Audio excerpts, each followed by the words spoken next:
gold trails and ghost towns. Share the adventures of our early pioneers as we explore the development of the Pacific Northwest and beyond. With your host, Mike Roberts, and historian Bill Barlee.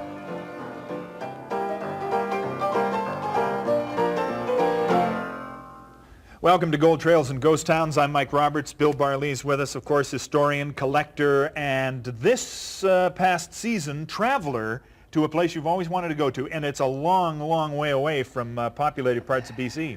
Mike, Telegraph Creek. I would think that of all our viewers, fewer than 1 out of 1,000 have been to Telegraph Creek.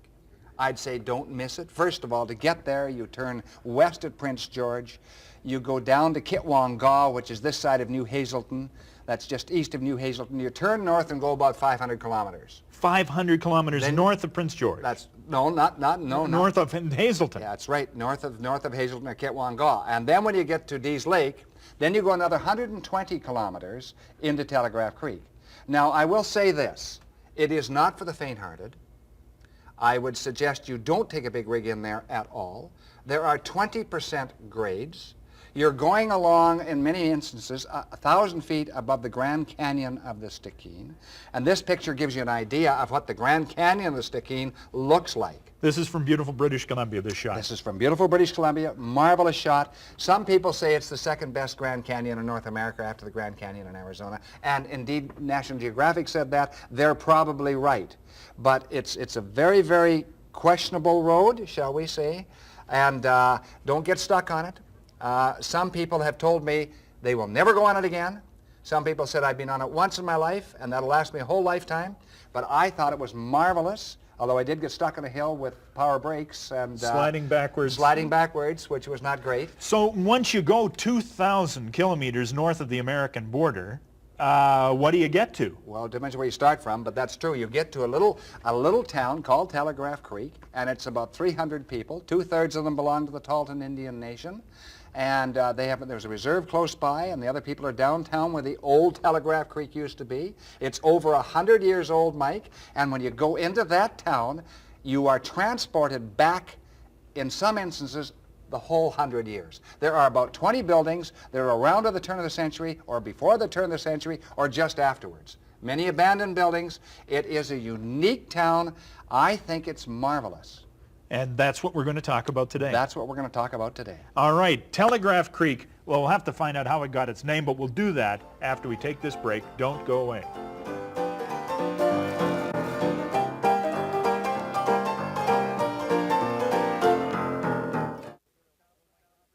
Welcome back to Gold Trails and Ghost Towns. Mike Roberts with Bill Barlee, and we're heading to Telegraph Creek today. Before we start the story, you were up there visiting. You met a couple of folks who helped you out a lot. Oh, yeah. The people were very, very cooperative, both in Telegraph Creek and Dease Lake and all through that area.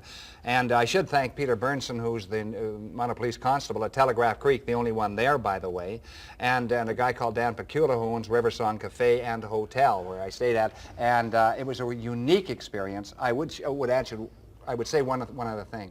If you have vertigo, don't go. All right. Okay? It's that steep. It's that precipitous. It's that hanging over the edge. Some people never forget it. All right. Good stuff. Telegraph Creek on the Stikine had its origins, obviously, as an Indian nation. Sure. This photograph shows, obviously, a very high-up member of what tribe? This is the Tahltan Nation, and very interesting nation. They were the middlemen, actually, Mike, between the Tlingits on the coast, who were very fierce, and in this particular photograph, the shaman, or medicine man, is wearing a different type of a blanket here, and this is a Chilkat blanket, and it came actually from Tlingit. So there's Tlingit influence. They in turn traded to the northeast to the Kaska Indians. So they received goods from the Tlingits, traded with the Kaskas. The Kaska would give them goods. They would then again trade with the Tlingits, and they were the only nation that would stay in this area. They hung fast to these narrow canyons and the recesses and this absolutely unbelievable river.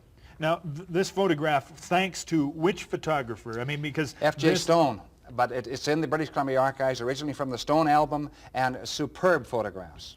And they tell so much. Look at one of those people is wearing a top hat, obviously a European import. There's a little boy there. Would he be son of the shaman or son of the chief? It's hard to tell. They aren't identified. This is an Indian village. This is one of the villages of this tribe? This is the Tall Town village, and it has been actually abandoned now, Mike, but that was one of their major trading areas, one of their depots, of the key to the Tahltan Nation, and but they've since moved closer to Telegraph Creek. Almost in every instance, they've moved closer to Telegraph Creek. Would you know what the population of the native people of that area would have been? You would be guessing a little bit, but when Robert Campbell, the Hudson's Bay trader, came in the 1830s, he was really quite amazed at how wealthy they were, how well dressed they were, how superb traders they were, even with the companies. And there would be a few hundred Indians at that time. So I would think that population hasn't changed a lot, Mike. Again, this is a stone photograph? Yes. And this is a Kaska, one of the tribe, a Kaska girl. Yeah, a young Kaska girl, gathering firewood in the middle of the winter. Very, very good-looking tribe, the Kaskas and the Tahltans. They really have refined features, intelligent people. I was impressed with them. This is the location of not Telegraph Creek, but close to it, and it was a huge town at the time. What was the name of it? Well, this was Glenora, and Glenora, you see, what happened, Mike, was this, is that there were 3 gold rushes that really put Telegraph Creek on the map. Now, the first thing that put Telegraph Creek on the map was an original telegraph line put through the area by the Collins Overland in the 1860s. But the Collins Overland got up to Telegraph Creek and a little bit farther, and suddenly somebody else put through a telegraph line. Instead of going up the spine of North America and across the Bering Strait and into Russia, they just laid it right across underwater cable across the Atlantic, so the Collins Overland disappeared. But Telegraph Creek stayed on in kind of a trading area, trading with the Tahltans, and then 1861, there's a gold rush on the Stikine River. They discovered gold in Buck's Bar, which is about 4 miles downriver from, 4 to 5 miles downriver from where Telegraph Creek is today. And that brought in some sternwheelers, including the inimitable Billy Moore, Captain Billy Moore, We've the heard Flying of him Dutchman. before. Sure. And he had competition. This, the town of Glenora was the place where all of this stopped. Yeah. And what particular... Now, Glenora wasn't there then, Mike. Okay. So first we have the Stikine River Rush. There's nobody else there, essentially. Then we have the Cassiar Rush, 1871, 72, 73. And again, Billy Moore and other captains bring sternwheelers up there to get to the Cassiar Rush, which is kind of north, just about northwest or almost due north of where Telegraph Creek is. But again, Glenora doesn't come into being until the 1898 rush, 97, 98, 99, 1900, and this is the granddaddy rush of them all. This is the Yukon rush, and this was called the all-Canadian route. They told you to avoid Dyea. They told you to avoid Skagway. Run it through Canada. Start at Wrangell and go up the Stikine River. Then they established Glenora. Now, Glenora was a wild and woolly town. The gamblers were there. A lot of guys were heavily armed. They went with gold and silver. They were ready for the gold fields. And it had anywhere from 7,000 people to 10,000 people. And that gives you an idea of what Glenora looked at the height of the rush on the way to the Yukon. They went up the trail, up over Chesley Summit and down through Teslin Lake, and then right down into the Yukon itself. Okay. This is one of the sternwheelers of that era. Sure. And pretty fierce competition. Yeah. Lots of work to do. Yeah, I think that's the Gertrude. It looks like it here, Mike, and that's the Gertrude landing actually at Telegraph Creek. And that was typical. There were dozens and dozens and dozens of sternwheelers plying that river. Past the Three Sisters, which were huge rocks in the middle. Once in a while, if the water was too high, they had to line past them, that they couldn't trust the sternwheeler itself. Several sternwheelers were lost. Amazingly, not more were lost, but remember, they never went beyond the head of navigation. No one ever tackled the big canyon of the Stikine. The Little Canyon was okay, but the Little Canyon is fine. But the Grand Canyon of the Stikine, nobody in their right mind would tackle it, or out of their right mind. Another great photograph. Now we're starting to see these various locations in Telegraph Creek. What about this Curtis and Tulk store? Yeah, well, my grandfather took that photograph in around 1897, almost certainly in 1897. That is when Glenora had faded. Glenora kind of disappears. They've moved the head of navigation from Glenora up to Telegraph Creek, and now all the businesses moved to Telegraph Creek, all the miners moved to Telegraph Creek, and these are letter-perfect photographs, which we showed, I think, about 8 or 9 years ago in one of the programs, but not all of them. So that is Curtis and Tulk, one of the many businesses in Telegraph Creek. This hotel and restaurant, what a sort of a alfresco structure almost. Oh, of course, lots of ventilation. Take a look at the top window, and lots of ventilation, but typical of literally scores of boarding houses and rooming houses and hotels in Telegraph Creek at the height of the rush. And again, your theory that dogs love to have their photographs taken is amply showed by I don't know how many in there, maybe a dozen dogs in that particular one. And these refined-looking gentlemen are the pillars of Telegraph Creek at the time. Yeah, pretty well. A couple of them are prospectors, but certainly two of them are pillars. The man on the right-hand side, as you look at this photograph, is Highland, and he's one of the great traders of Telegraph Creek, name well known throughout the north. And about two people down from him, in the center there is a black man, and this is probably McDames, a guy called Harry McDames, who discovered McDame Creek in the Cassiar. And he's retiring. He's retired quite well, quite handily, thank you. He's fairly well off. He retires in Telegraph Creek, or is at least down for a visit. I don't know what happened to McDames. I tried to trace him, Mike. I was unsuccessful in doing so.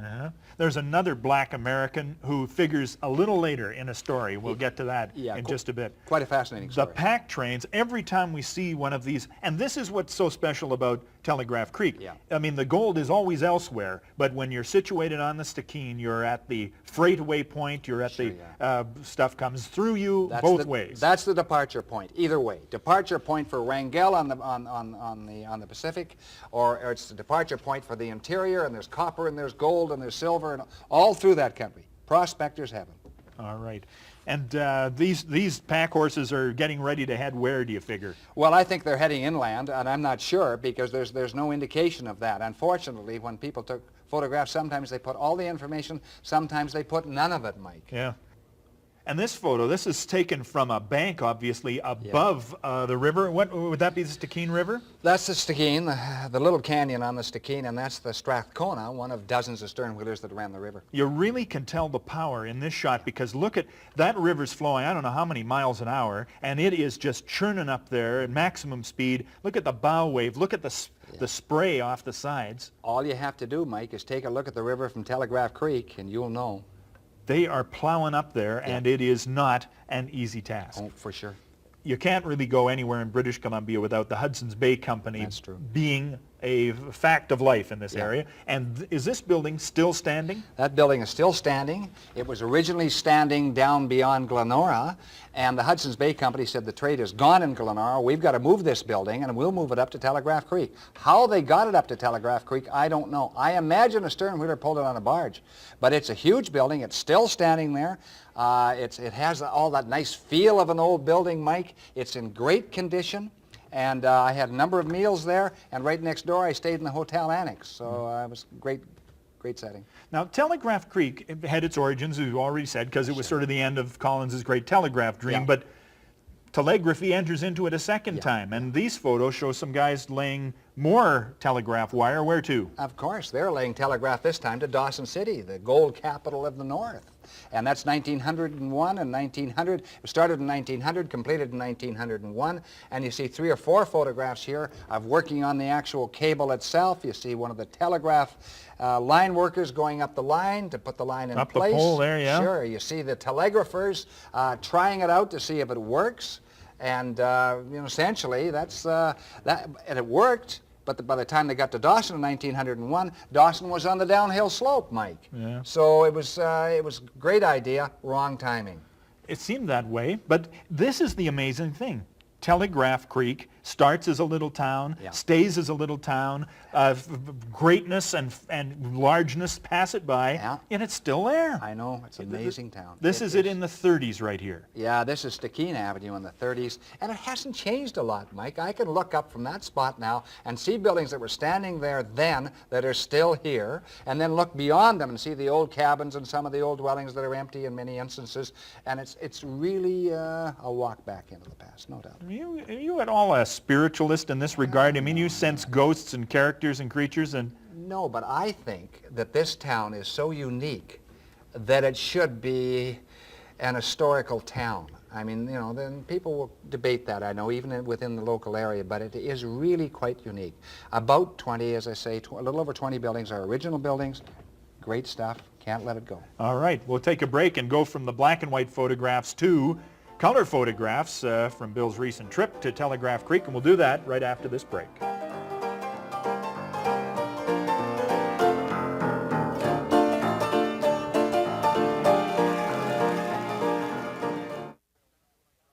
Welcome back to Gold Trails and Ghost Towns. Mike Roberts and Bill Barlee visiting Telegraph Creek. You said 2,000 kilometers from the American border, probably, from the Soyuz where you call home? Yeah, just about exactly 2,000, yeah. A long, long trip, and you took that trip in the summer of '96, and this is a shot of the Stikine River from high up on the road. And that's an easier part of the Stikine. I mean, the Stikine encompasses, you know, they're very, very narrow gaps. One place it's about 8 feet across, that's all, and just comes through like a cannon. Roars through there. Yeah. And, you know, we're so used in the South to living in an urban environment with houses everywhere. Look at these mountains and hills. They're just, it's wilderness. Mike, you can travel 120 kilometers and meet 4 cars in the middle of the summer.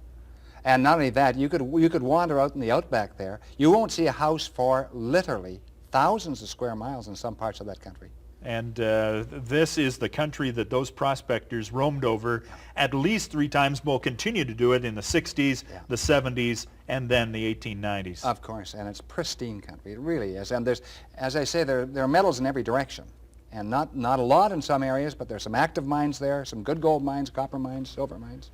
This is one of the Indian dwellings. Is this a smokehouse you figured? That's a smokehouse, yeah, at the old Tahltan River. That's where the Tahltan River comes in and joins the Stikine. And yeah, it's quite a moody area. I like that area, so I stopped and took a shot of it. This is an old church, and this is at an abandoned village site? Yeah, that's the only one the Indians say this is kind of theirs. There's an old cemetery behind it, Mike, and they don't like people generally to wander around. They were fine with me. They showed me everything. They were super, but great hosts.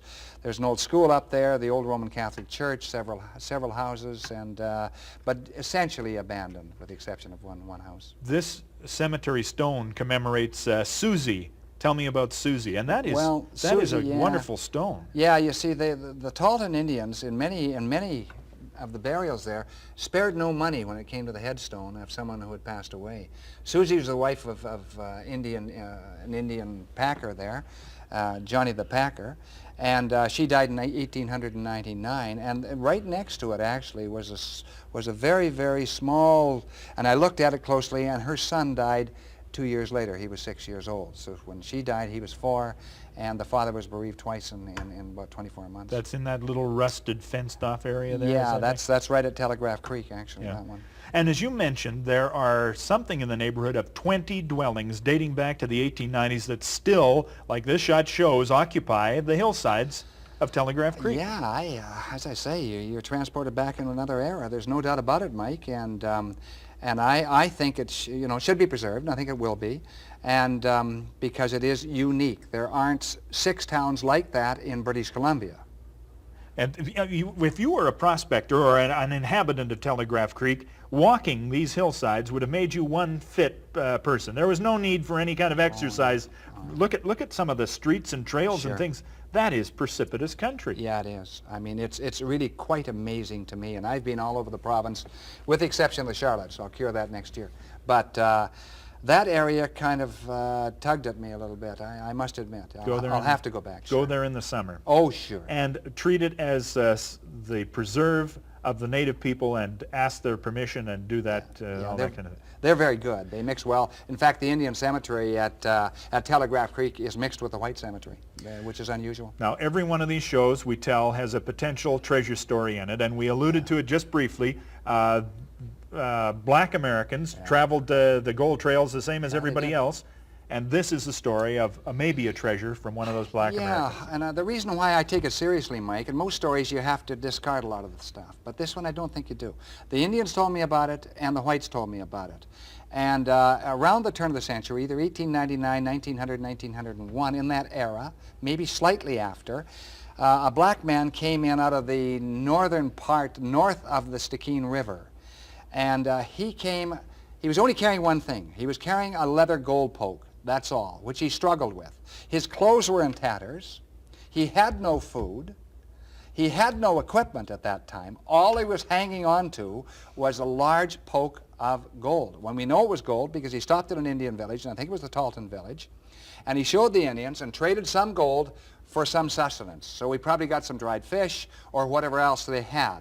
And they were quick to note that it was gold. It was a rusty-colored gold, Mike, and they didn't they asked him where it came from, and he gave a gradual, just kind of a wave of his hand. He says, "I'm not going back," and he pointed out the direction it came from. So it came from somewhere between Hart Mountain and Level Mountains, which is several thousand square miles, actually, but and somewhere in that direction. And he said he had a terrific job. He'd been there for a year. He'd run out of food, and that's why he came out. It was late spring when he came out, so he'd been there all winter. And he was emaciated, he was in bad shape, and then it took him some days to get to Telegraph Creek, which was some miles from the old Talton village, and you can tell by the map. And he staggered down into Telegraph Creek, slowly recovering, and stayed there for a few days. And again, people saw the terrific amount of gold, and it was heavy, coarse gold, a lot of nugget gold, and it wasn't from that gold pan area, because that wasn't discovered until about 1926, if I remember correctly, somewhere in there. So so it was from somewhere else, and eventually he took one of the stern wheelers downriver, stopped at Wrangell, and disappeared out of sight. But he obviously created quite a stir in his wake. I mean, I don't know whether the native people were that interested in gold at the time, but sure people in Telegraph Creek would have been. Yeah, some of the natives were too. Some of the natives have been good prospectors and know where to look for gold and how to look for gold. And of course the people in Telegraph Creek. But the interesting thing is, Mike, this story has carried through for almost a century. And both sides, both the Indian side and the white side, remembered some of the details of the story, patched it together, and finally got a reasonable story out of it. And it makes sense. That is placer gold area, it's lode gold area as well. And this is a poke of gold he's carrying that weighs about what? This is his, he was going to leave this last. This was the last thing he was going to drop. That's right. 20 pounds, you figured? 30 I figured pounds? 20 to 30 pounds. He was lurching with the gold. That's why he discarded all his equipment. All he could carry was the gold. He didn't need the equipment anymore. He was not coming back, Mike. And orangey, rusty-colored gold. Which is usually high-channel gold. Well, that is such a huge piece of country up there. But then, I mean, they're exploring all the time, looking for everything. Yeah. I got one little artifact I want to take a look at here. Your grandfather, of course, occupied various positions in northern BC. This is his wristwatch, or his pocket watch. Yeah. And it's gold and gunmetal. Yeah, gold and gunmetal, yeah. I've never seen a watch quite like this. Yeah.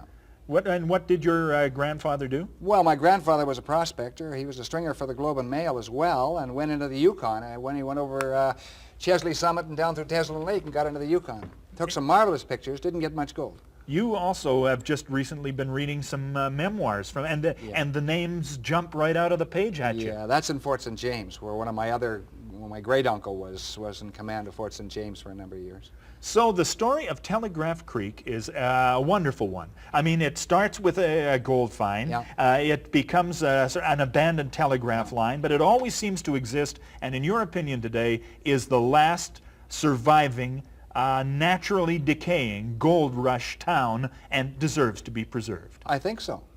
We'll see you next time on Gold Trails.